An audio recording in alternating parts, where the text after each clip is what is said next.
Desde Venezuela, cobertura especial de Somos Noticias Radio.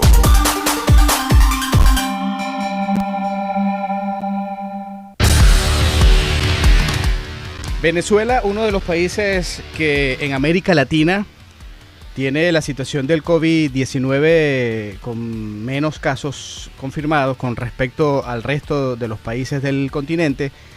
Tiene exactamente hasta ahora 166 casos confirmados, 7 muertes y 65 recuperaciones. Un país que tiene una situación hospitalaria bastante complicada, un sistema de electricidad bien precario, una situación de gasolina que definitivamente raya, y voy a utilizar esta expresión y me perdonan que yo, en lo ridículo, siendo un país petrolero, pero es la situación actual que vive Venezuela, y un plan económico para ayudas que pues no está bien claro. Vamos a conocer en detalles cómo está la situación hoy día en Venezuela. Yo conecto de inmediato con la periodista Gabriela Zuniaga para que nos informe, nos actualice cómo amanece Venezuela el día de hoy. Gabriela, ¿cómo estás? Buenos días, Williams, para ti y para toda tu audiencia. Establecemos este contacto desde el estado Carabobo, esto es al centro del país, una región ubicada a eso de 2 horas de la capital venezolana, estratégica para todo el país, pues estamos ubicados en el centro y todos los estados, pues, para poder comunicarse pasan por nuestra entidad y es un estado bastante importante. Y bueno, establecemos este pase para ampliar detalles, comentarte todo lo que ha transcurrido desde el pasado 13 de marzo cuando se anunciaron los 2 primeros casos y bueno, todo el tema, incluso hablar desde la parte oficial, porque sí, aquí en Venezuela hablar desde investigación propia o denuncias que haga el sector médico es una sentencia de cárcel. Sí. Ya hay enfermeras, personal de la salud que está con arresto domiciliario, periodistas, por haber tenido información confirmada, más no oficial. Y bueno, entonces te puedo hablar desde la versión oficial. Sí, nos vamos a conocer un poco la realidad de las redes, lo que se conoce en redes y la versión oficial, pues muchos podrían decir, oye, esa cifra que acabo yo de mencionar hace unos segundos, de 166 casos confirmados, 7 muertos, 65 recuperados, y siendo uno de los países en América Latina con menos impacto del COVID-19, tú te pones un signo de interrogación enseguida y tú dices, ¿será cierto o no será cierto? Conociendo también el perfil del régimen venezolano y cómo funcionan estos sistemas en el planeta, tú puedes decir, bueno, esas cifras quizás pueden estar maquilladas. Pero bueno, vamos a concentrarnos en lo oficial, que es lo que realmente podemos nosotros compartir con nuestra audiencia. El caso del país en general, Gabriela, ¿cómo está Venezuela hoy día? Bueno, fíjate que yo como tú decías, las personas no creen en la credibilidad, o sea, sienten que el régimen no tiene credibilidad porque siempre hemos sentido y ha sido confirmado que han mentido o no han sido transparentes. De hecho, en las primeras alocuciones había y sigue habiendo demasiadas incongruencias en cuanto, primero dicen que, por ejemplo, en el Distrito Capital había 15 casos, después al día siguiente te dicen que hay 13. O sea, es un desastre, ha habido opacidad.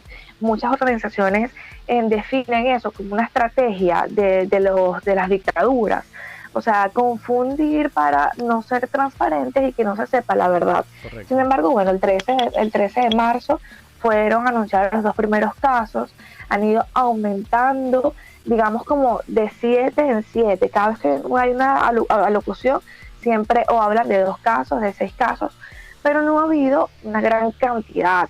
Ya pues siempre habla de que la segunda semana es como que la curva aumenta. Correcto. Y sí es cuando hay como 7 casos más. Sin embargo, bueno, se podría decir que o es porque no han hecho la cantidad de pruebas suficientes o porque las medidas que tomaron, que a mi juicio están bien, o sea, son correctas. Correcto. Que ha sido pues ordenar una cuarentena social. Esto se hizo el 16 de marzo para 4 estados del país y ya al día siguiente se hizo en todo el país. ¿Cuántas semanas llevan ya exactamente con cuarentena obligatoria en toda Venezuela? Este lunes comenzó la 4ª semana. Es decir, vamos como por el día 20 y tanto, 24 creo. Correcto. ¿Qué implica esa cuarentena? Bueno, todas las personas, no es un toque de queda, a pesar de que en Táchira ya sí hay un toque de queda, pero todas las personas solamente pueden salir a comprar medicinas, alimentos. En Carabobo la gasolina está restringida, no hay tránsito entre estado y estado, al menos que pertenezcas a sectores priorizados como alimentación, servicios públicos, medios de comunicación. Bueno, en teoría, en la práctica no se ha respetado mucho esto, sino porque hay periodistas que viven en el estado Miranda que van hacia Caracas y no han podido pasar, a pesar de que se dijo oficialmente que sí estábamos habilitados, no se ha podido. Entonces, bueno, sí, se han hecho cierre de fronteras entre municipios, pero imagínate, Williams, que una persona, por ejemplo, viva al oeste del estado Carabobo y deba ir hacia el norte a llevarle comida a su mamá. Entonces es algo tedioso, se entiende pues que las autoridades están haciendo cumplir esta cuarentena. Hasta ahora no hay casos en el estado Carabobo, es uno de los pocos estados que no tiene casos. No se explica porque estamos realmente rodeados de casos. De hecho, en el estado de Aragua, justamente al lado, uno de los estados que más tiene casos de COVID-19. Correcto. Pero bueno, esperemos que continúe así. Sin embargo, vienen los próximos días migrantes venezolanos que se devuelven al estado Carabobo y se ha hecho pues todo un protocolo para recibirlos y que entonces no se vaya a propagar el virus en el estado. Venezuela tiene un par de países que hace frontera con este país que con este tema de la migración que viene desde hace varios años siendo muy fluido en todo este eje fronterizo venezolano. Pues tú podrías pensar y decir, oye, precisamente Colombia y Brasil tienen casos y situaciones bien complicadas y no ha dejado de fluir la migración entrando y saliendo desde y hacia Venezuela. Entonces tú podrías pensar, oye, qué difícil creer que 166 casos hasta este momento sea el total, pero también hay otra en realidad. En Venezuela dejaron de operar también las líneas aéreas hace a un buen tiempo atrás, o por lo menos se disminuyó la cantidad de líneas aéreas, y eso también lo hace un poco quizás más difícil de penetrar el COVID-19, tomando en cuenta que este ha sido el vehículo principal para expandirse en el mundo, Gabriela. Correcto, más preciso no lo pudiste decir. Nosotros fuimos hace alrededor de 2 meses, cuando digo nosotros, hablo de los periodistas que hacemos calle, que hacemos diarismo. Fuimos al aeropuerto de Valencia, que es bastante importante porque es un aeropuerto internacional que no lo tienen otros estados, o no todos los estados, que recibe vuelos de al menos 5 países. Por supuesto, 5 países no es nada, realmente es porque hacen escalas. Si alguien viene de otro país, hace escala en Panamá o en República Dominicana, en Colombia. Pero apenas estaban saliendo como 6 viajes, no tengo la exactitud, no la recuerdo, pero eran como 6 vuelos semanales, o sea, tampoco era que un peligro. Sí. Entonces, sí, yo creo que la frontera de Colombia y la de Brasil es como las que más nos ponen en riesgo. Y de hecho, es súper extraño, pero en Táchira los 2 primeros casos se dieron antes de ayer.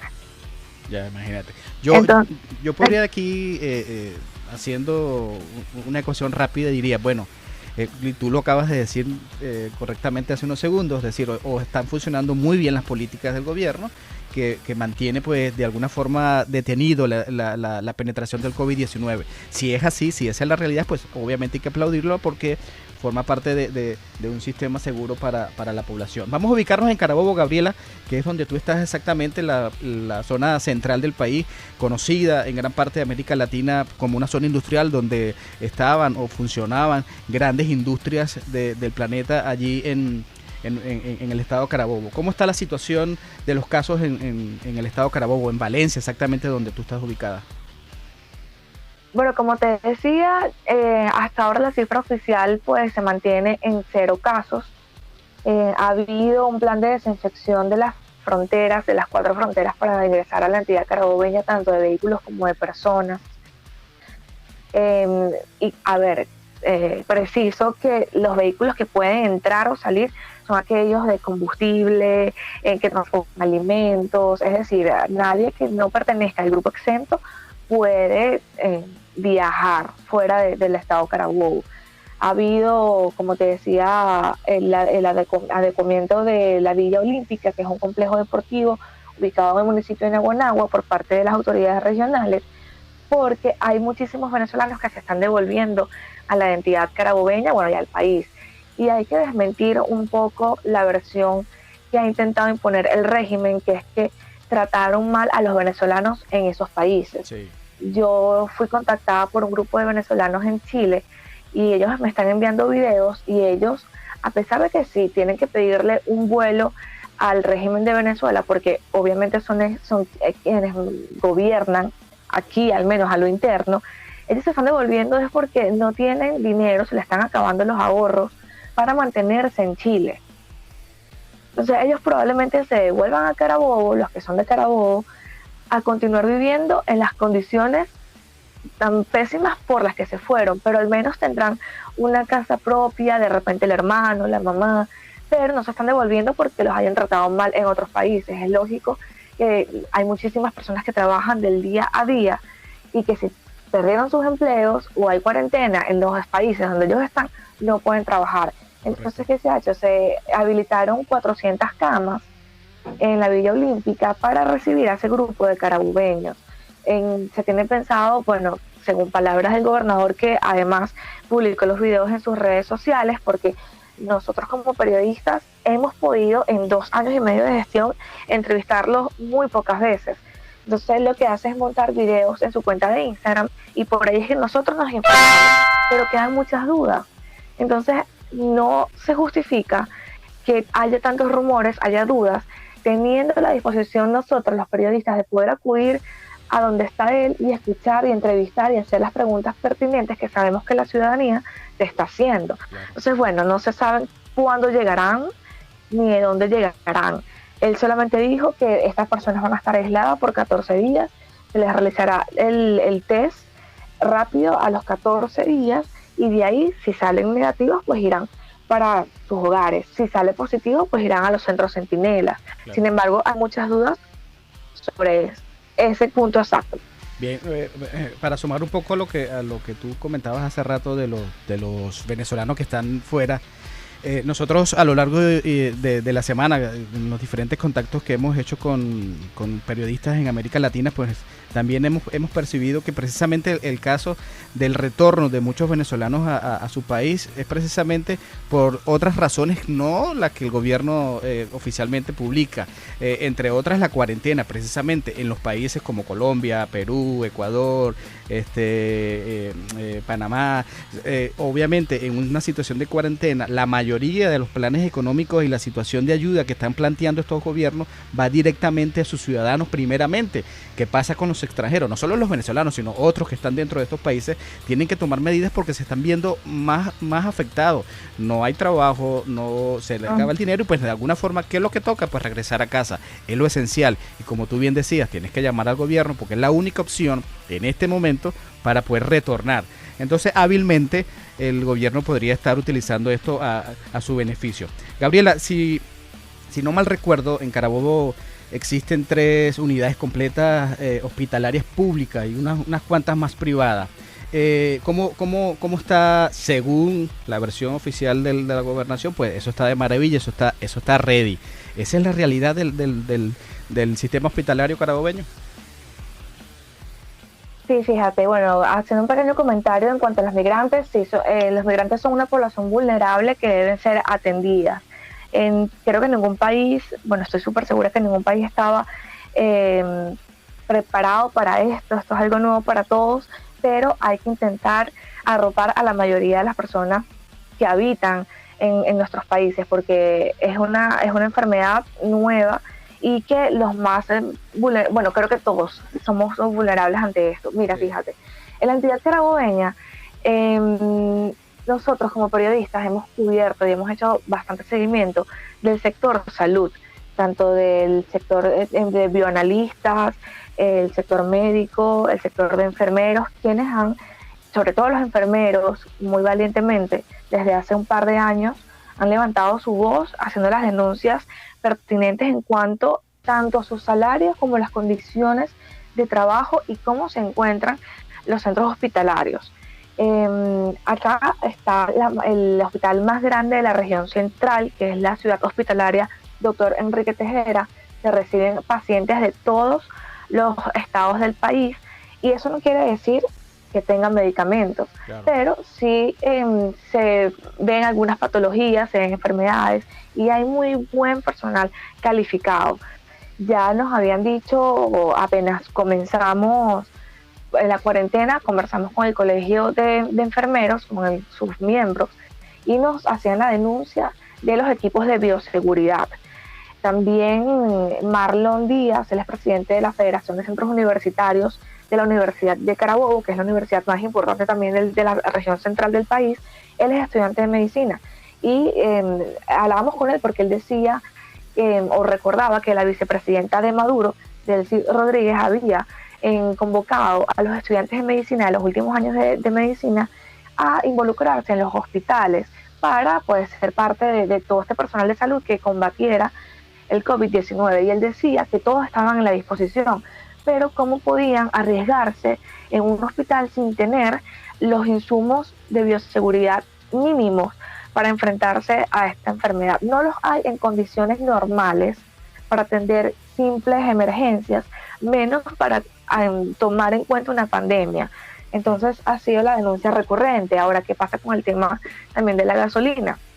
En la entidad carabobeña está la refinería del Palito, está PDVSA Yagua, que surte además a 5 estados de Venezuela.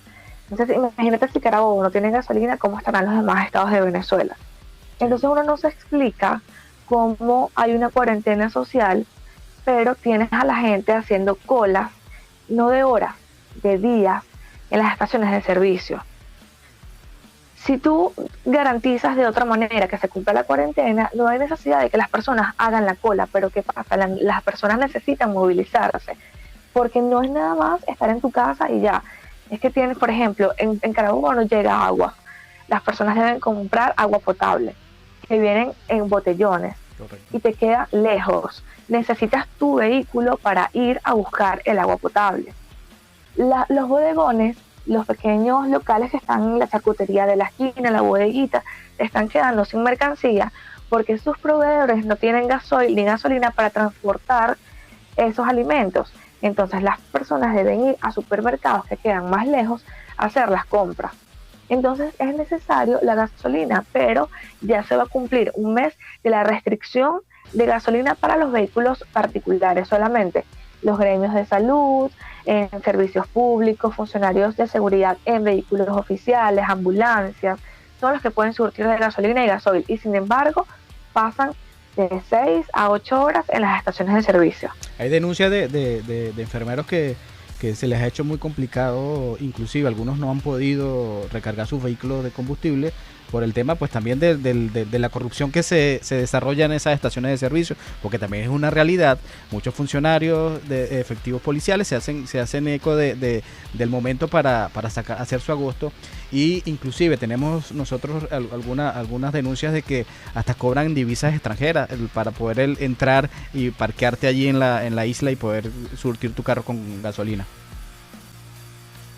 Sí, ya lamentablemente las personas, y yo lo entiendo completamente, no hacen la denuncia con nombre y apellido. Digamos, es un secreto a voces. Sí. Tú hablas con algunas personas y te dicen, yo logré echar, pero tuve que irme para atrás a la estación de servicio, hablar con el comandante, hablar con el policía. Es algo de secreto a voces.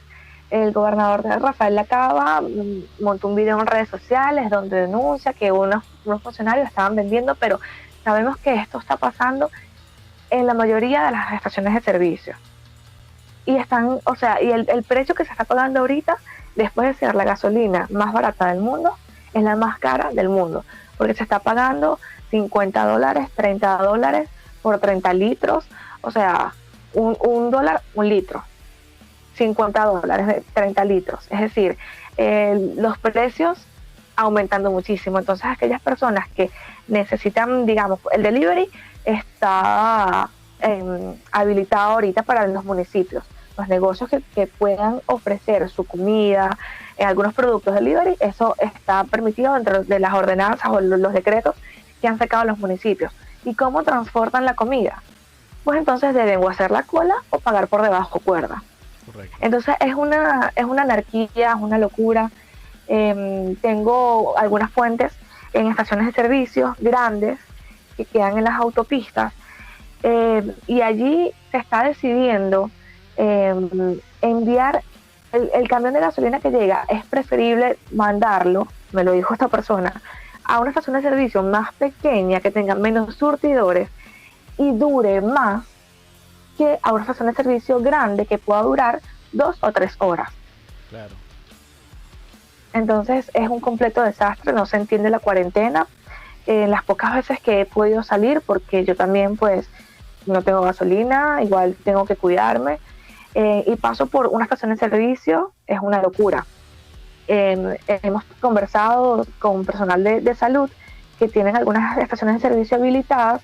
Conversamos con una trabajadora de la farmacia de la CHET, la Ciudad Hospitalaria Doctor Enrique Tejera, y decía, si yo no, a ver, nos pusieron un transporte, pero el transporte también se queda sin gasoil. Definitivamente. Entonces debo sacar mi carro, y aquí estoy, tengo 6 horas, debo entrar a trabajar en 1 hora, y si yo no voy, nadie puede abrir la farmacia de emergencia de adultos. Es decir, que entonces las personas pudiesen complicarse porque no tienen la medicina, porque la persona que tiene la farmacia está en la cola intentando surtir gasolina. Y no pudo llegar a tiempo, correcto. Ahora, y así, casos de médicos, consultas. Claro. Conversamos con Gabriela Zúñiga, periodista venezolana, quien nos da un balance a esta hora de cómo está la situación en Venezuela. Gabriela, la mayoría de los países que tienen actualmente cuarentena obligatoria en todo el territorio nacional son flexibles en algunas situaciones, por ejemplo, poder ir a los supermercados y abastecerse, poder colocar gasolina, inclusive hay ciertas horas o tiempo donde pueden sacar sus mascotas a dar una vuelta a la manzana, etcétera, etcétera. Tengo entendido que en Carabobo la conexión entre municipios es complicada. Las autoridades tienen cerradas las fronteras entre los municipios, y poder ir de, por ejemplo, por nombrar un municipio en específico, de Guacara a San Diego, que donde puedes conseguir quizás la posibilidad de unas opciones adicionales en supermercado, pues es complicado porque te ponen las mil y una trabas, no puedes pasar, está prohibido, etcétera, etcétera, etcétera. ¿Cómo le explicamos a la audiencia en el continente latinoamericano que esa es la realidad que está viviendo Carabobo, Gabriela? Sí, así es. Hay varios municipios, o bueno, digamos, los 14 municipios de la región carabobeña han sacado sus propios decretos, y son un poco incongruentes, porque como tú decías, acá hay un área metropolitana, hay muchas personas que se trasladan desde otros municipios hacia el área metropolitana de Valencia, que necesitan comprar, chequearse, ir a sus consultas, porque la vida se desarrolla más o menos en unos 4 municipios de la región. Y por ejemplo en el municipio de Guacara, ahí el alcalde Joan Castañeda, que es, digamos, del partido del régimen de Maduro, hasta las 5 de la tarde hay un acceso controlado al municipio. Se cerraron algunas fronteras, solamente hay 5 accesos a ese municipio. Se hace, por supuesto, la jornada de desinfección de los vehículos, de las manos, que todos utilicen tapabocas, pero las personas que necesitan salir no pueden hacerlo. Entonces, por ejemplo, entre Valencia y Naguanagua. En Valencia solamente se puede, digamos, trasladar hasta las 5 de la tarde, y en Naguanagua a las 2. Entonces, las personas que vivan en Naguanagua y trabajan en Valencia, ¿cómo se devuelven? O las personas, los comercios de Valencia que ofrezcan delivery, y realmente entre Valencia y Naguanagua hay una cercanía, y deban trasladar su comida a Naguanagua, ¿cómo hacen si solo hasta las 2? Sí. Entonces hay incongruencia, hay algunos funcionarios públicos que han pedido públicamente considerar, al menos unificar ese criterio entre algunos municipios para que no haya entonces esa incomodidad que cada alcabala de policías, bueno, estar mostrando el salvoconducto si lo tienes, el carnet, estar explicando, incluso se habla hasta de detenerte, ¿sabes? No llevarte a la cárcel, pero sí empezarte a preguntar. De hecho, ya en Guacara se han llevado a un grupo de personas detenidas al comando, le dan una charla y la sueltan, entonces es engorroso. Sí, es bastante complicado, definitivamente. Una situación que vive Venezuela más allá del COVID-19, una situación que el tema de la gasolina, del sistema hospitalario no es algo nuevo, es algo que tiene muchos años. Entonces, pues simplemente aquí lo que hace es complicarse un poco más. Gabriela, el plan económico o el famoso plan de ayuda en Venezuela, ¿cómo está funcionando? ¿Hay algunas opciones para los venezolanos que están en casa sin trabajo en este momento?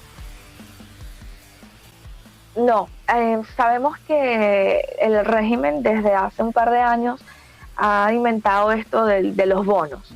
Bono de Semana Santa, bono de guerra económica, bono que al final no representa ni $10. Ya este es un país que se maneja en dólares. Aquí te venden chupetas en la calle en dólares. Las personas que cuidan los carros en las calles te piden propinas en dólares. Y los bonos que da el gobierno, que no le llegan a todo el mundo, es un bono que está suscrito a que tú te inscribas en el carnet de la patria, y eso no alcanza para nada. No ha habido ayudas de otras maneras. Ellos hablan del CLAP, pero sabemos que el CLAP es... Esos bonos se pagan en bolívares, no en dólares, ¿correcto? Sí, así es. Además que te lo pagan en el monedero, en petros, tienes que pasarlos a bolívares. Entonces dime tú con qué internet, con qué electricidad las personas van a hacer eso. Además, la población en que recibe eso son adultos mayores. ¿Cómo van a cambiar eso? De hecho, en diciembre yo hice un trabajo cuando el bono navideño, el bono en el medio petro, y las personas no pudieron canjearlo. Es un desastre. Ellos hablan de jornadas de CLAP. Las CLAP son estos comités de abastecimiento locales de producción, que son unas cajas con, no sé, 8 kilos de comida, 9 kilos de comida, que no es lo ideal. Tú necesitas proteína, las mejores marcas, la marca que a ti te guste, el dinero que tú tengas para comprar lo que tú quieras. En cambio, en la caja CLAP, que por cierto a mí nunca me ha llegado, a mi zona nunca ha llegado, todo está trazado políticamente para que les llegue a la gente que ellos tienen, ¿sabes? Sitiada, estos me pertenecen a mí, este consejo comunal es mío, sí. Pero no ha habido algo equitativo, y no lo va a haber porque este es un régimen que se ha caracterizado por hacerlo todo ideológicamente y políticamente. Ellos han tomado algunas decisiones en cuanto al arrendamiento de apartamentos, de locales, que tampoco está claro, porque no se sabe si es una suspensión de pagos, si es una exoneración. Han hablado, por ejemplo, la Cámara de Comercio y el Fedecámara dice que sean claros, porque, por ejemplo, ellos siguen pagando sueldos, pero no están produciendo. Claro. Entonces el gobierno, en vez de eliminar los impuestos, los comerciantes, los comercios van a seguir pagando impuestos a pesar de no trabajar. Entonces ellos dicen que que el régimen está dejando en manos del sector privado toda la carga en vez de recibir ayuda. Entonces, ¿qué va a pasar después de que la pandemia pase en el nombre de Dios? Comercios cerrados, sin inventario, sin flujo de caja para seguir pagándole a sus empleados. Sí, eso es otra realidad. Una vez que el COVID-19 logre ser controlado en el planeta, viene lo más difícil. Ahora estamos entrando en una situación complicada, vivimos una situación complicada. La parte económica va a ser lo más rudo dentro de un par de meses, un poco más, un poco menos, no lo sabemos con exactitud, pero allí es donde va a venir realmente lo complicado de toda esta situación. Mucha gente sin trabajo, pues seguramente, etcétera, etcétera, etcétera. En Venezuela hace pocas horas... y la dinámica mundial, porque sí. No es nada más en Venezuela o en algunos países, es toda la dinámica económica mundial. Sí, totalmente, Gabriela, totalmente es así. Allá en Venezuela duraron hace poco un poco más de 16 horas sin electricidad. El sistema ha sido precario desde los últimos, calculo yo, voy a exagerar aquí un poco quizás, en los últimos 15 años a lo mejor, pero en los últimos ha sido muy frecuente. En el caso puntual de hace pocas horas, con este apagón de más de 16 horas, ¿conocen con exactitud cuál fue el motivo, Gabriela? Bueno, sí, justamente ayer la entidad carabobeña fue protagonista nuevamente. Es una de las entidades más afectadas en cuanto al tema eléctrico, también por su demanda. Aquí hay varias plantas generadoras de electricidad que están trabajando a mínima capacidad. Hace unos meses tuve la oportunidad de conversar con las personas del Colegio de Ingenieros, con la parte de los que manejan el sector eléctrico, o sea, manejan la información, los especialistas. Ellos decían que Carabobo tenía no solamente la capacidad para cubrir toda la demanda de la entidad, incluso cuando la zona industrial estaba trabajando. Ahorita está trabajando a 20% de su capacidad. Cuando estaba trabajando a su máxima capacidad, Carabobo podía cubrir toda la demanda de la región carabobeña y de otros estados, o sea, darle electricidad a otros estados. La actualidad es que no hay electricidad en muchas zonas, es decir, cuando se turnan, le toca un par de horas a San Joaquín, después un par de horas a Los Guayos, un par de horas a San Diego, es porque el Estado no está en la capacidad de producir toda la energía que requiere, y cuando hay una sobrecarga se caen las líneas. Claro. Ayer hubo zonas que estuvieron 24 horas sin energía eléctrica. Entonces tú me dirás, en plena pandemia, en plena cuarentena, un niño en su casa sin electricidad, sí, con el calor que está haciendo, que no puede estudiar, porque aquí ya se anunció que las clases se van a continuar de manera virtual, entonces tampoco estudió. La comida, la poca comida que pueda haber, entonces dañándose. 24 horas sin energía eléctrica en algunas zonas, sin contar los bajones eléctricos que hay 3, 4 veces en el día y que dañan los equipos.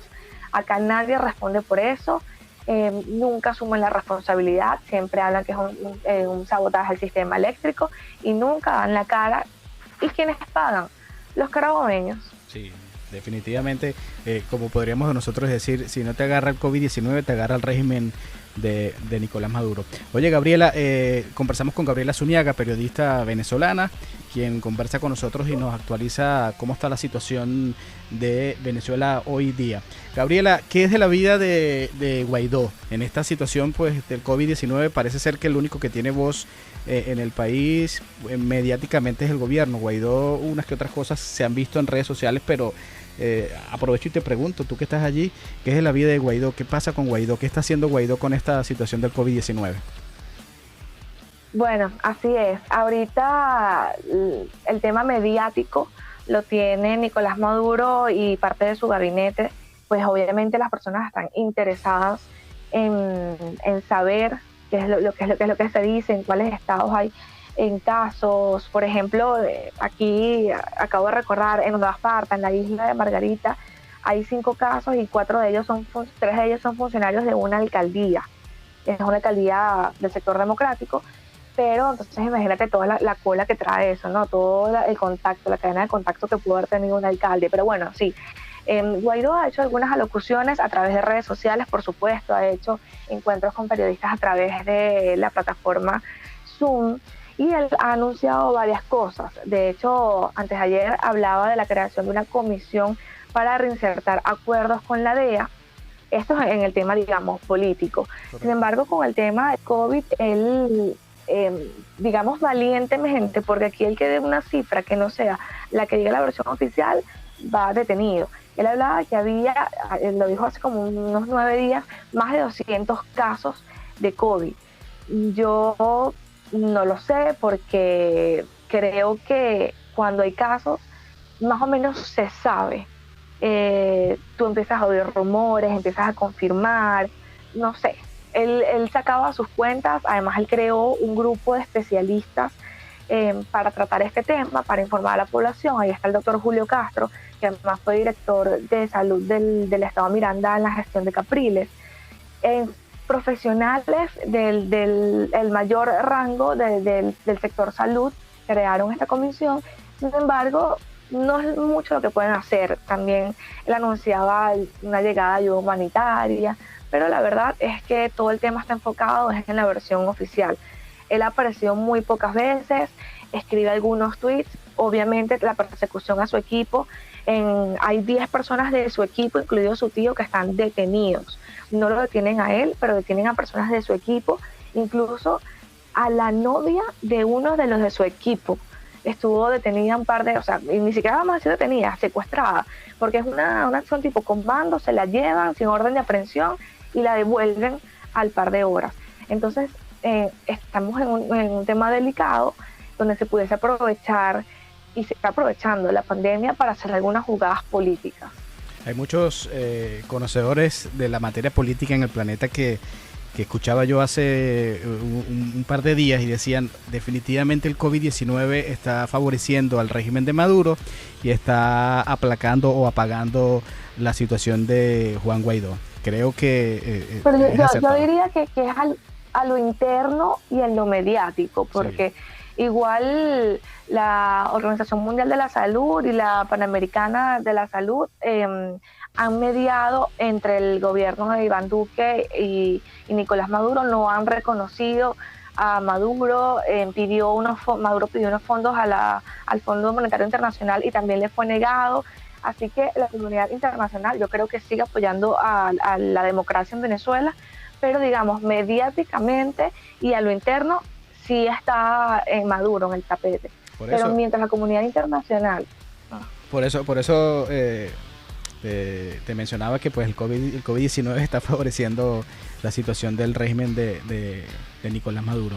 Gabriela Zuniaga, nosotros estamos muy agradecidos aquí en Somos Noticias Radio desde Orlando, Florida, con este contacto, con este balance muy completo que tú nos regalas a nuestra audiencia en América Latina. Gabriela, queremos desearte lo mejor y que por favor te mantengas a salvo, te laves las manos cada 20 minutos si es necesario. Así es, así lo estoy haciendo en periodismo responsable, pero a la vez cuidándome. No hemos dejado de informar, más bien ahorita es cuando más hay que informar por la cantidad de rumores, desinformación que hay.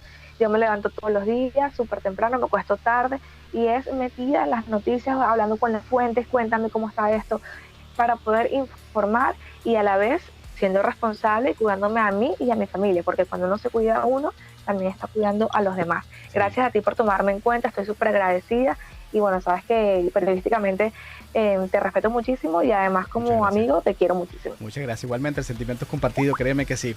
Nosotros agradecemos el esfuerzo, Gabriela, estamos sumamente atentos de lo que pueda suceder en Carabobo, en Venezuela en general, y nuestros micrófonos abiertos para ti, para todo el resto del gremio periodístico venezolano que nosotros tenemos mucha conexión con todos y pues saben que aquí hay una ventana, que hay una posibilidad de poder expresar la situación realmente o por lo menos lo más cercana a la realidad que vive Venezuela. Gabriela, muchas gracias.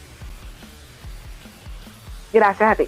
Bueno, escuchaban ustedes a Gabriela Zuniaga, periodista venezolana, quien compartió con nosotros estos minutos y nos dio ese balance lo más preciso posible de la realidad venezolana. Ustedes, amigos y amigas, siguen conectados a nuestra programación. Más adelante vamos a regresar con información de otros países. Somos Noticias Radio, la radio de los hispanos aquí en los Estados Unidos. Ya regresamos. Williams J. Lugo está en Somos Noticias Radio. Esto fue un contacto con la información desde la sala de redacción digital de somosnoticias.com.be. Noticias en tiempo real. Somosnoticias.com.be